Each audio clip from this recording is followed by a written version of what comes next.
cadê a moto? Tomar no cu, rapaz. Moto é o caralho. Senhor. Cadê a moto? Lu, você é foda. Caraca, Lu, você é foda, de verdade. Meu Deus. Que é isso, velho? Lu, que é isso? Nossa. Deixa eles irem, deixa ali. Coitado, deixa ali. Nossa, não dá não, filho. Não tenta não.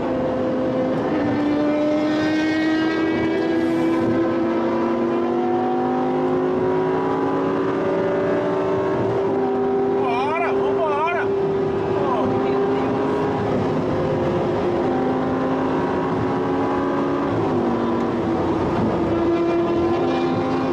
Bora, filho.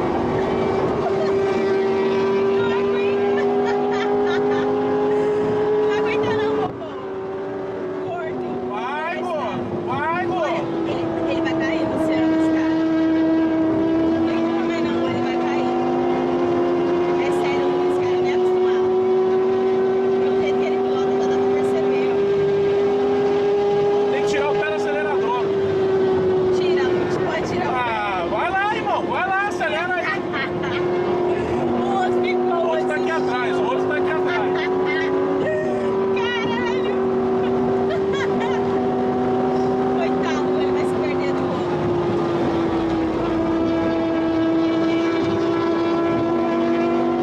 Bora. Cadê o careca terrorista? Careca terrorista é meu ovo, rapaz. Ai, não dá pra você, amigo. Bora, moto 1000 cilindrada. Cadê? Para, Luciano. Ah, para, velho. Ai, deixa ele ir embora, vai. Ele tá se perdendo do outro. Será que ele dá com medo? Para, Lu, é sério, para. Tá bom.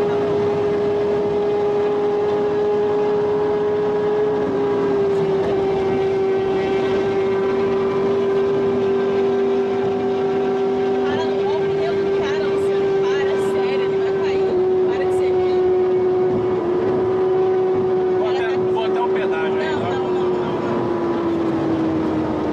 Ó, o cara tá sem pneu já.